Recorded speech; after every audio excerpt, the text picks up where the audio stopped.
gonna pop this off here. Is that cool? Can I hold it? Sure, yeah. Oh,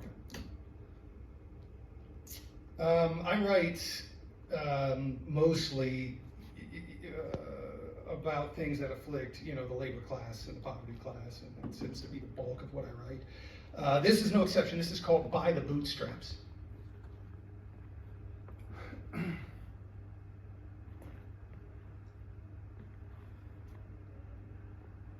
They tell us to pick ourselves up by the bootstraps.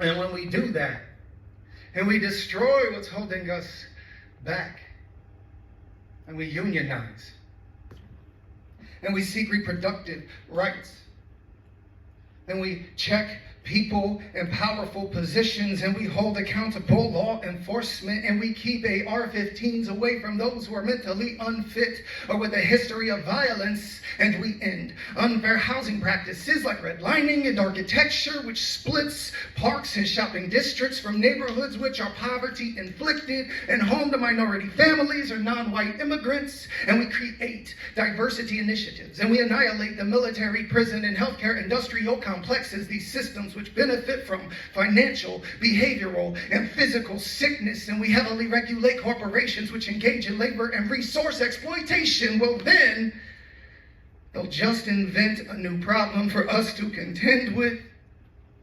They're quite genius in a supervillain sense, these wealthy elite class terrorists. They are a cancer.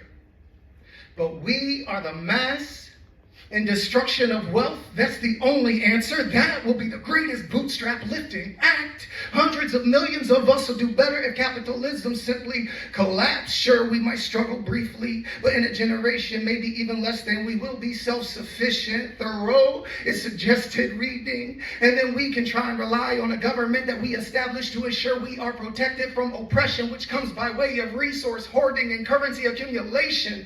Honestly, I think bootstraps only receive mentioning just so some company can sell some to me. I wonder who profits the most from boot manufacturing. Well, there's CEOs who need labor they can buy cheap, and politicians both at the federal level and locally. Don't forget about influencers and celebrities and religious leaders hypocritically preaching about the dangers of seeking help from the community without irony. They need us to believe we are our own wellspring of stability, free if we can only succeed without government help or subsidy, while they plead for legislation to protect them from ever paying any tax money to us, which we need to repair our shared streets, or even just to make sure our neighbors don't go hungry.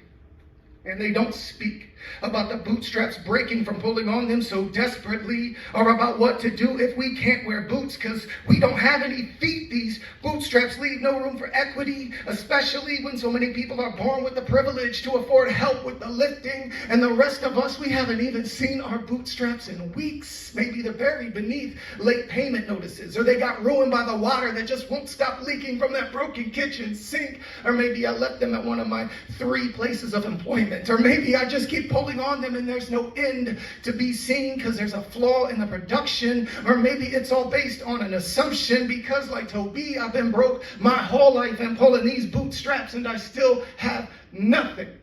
It's almost as if those spoiled rich kids who grew up to be spoiled rich men and women, the ones who invented, let's call it bootstrapping, well, they only wear boots for fashion and they don't know what it's like to put these on because there's no other option. It's like having a school superintendent making decisions, but they've never stepped into our class. And these wealthy demons think it's got to be easy to get because they've always had.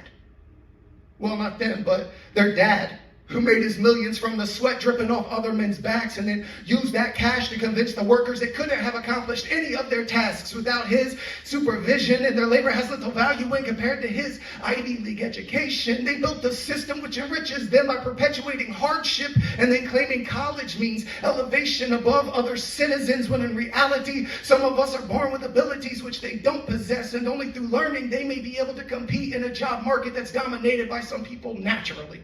But like how the the beasts leveled the playing field by saying it's good to have 4 feet. Through secondary training, they came to believe walking on 4 feet with a GED, that's fine, but walking on 2 with a BA from the most expensive school, well, that should make them kings. It's really like Dr. Seuss and the Starbelly Sneetch, because even if we pursue fresh opportunities and change ourselves to seem on the level with the elites, they then decide to redefine what it means to leave the beach, because it isn't about what we want or need.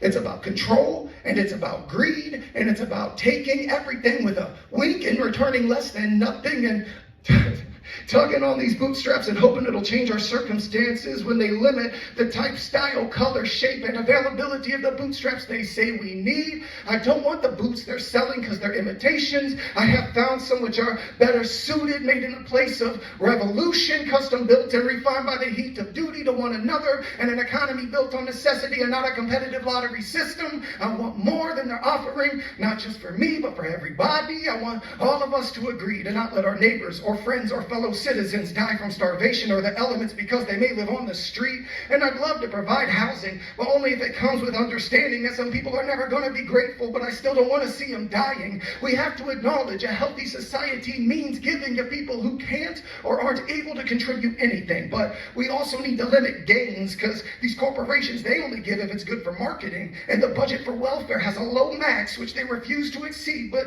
there aren't any caps on taking. We can heavily regulate the height of minimum wage, but we can't limit how many foreclosures are processed by a bank on any given day. And my family can miss rent and get evicted to go sleep in a homeless shelter, and the government reimburses for stock trades.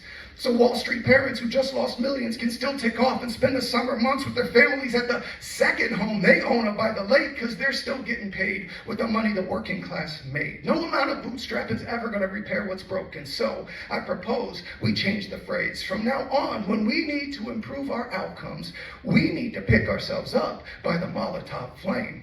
Thank you.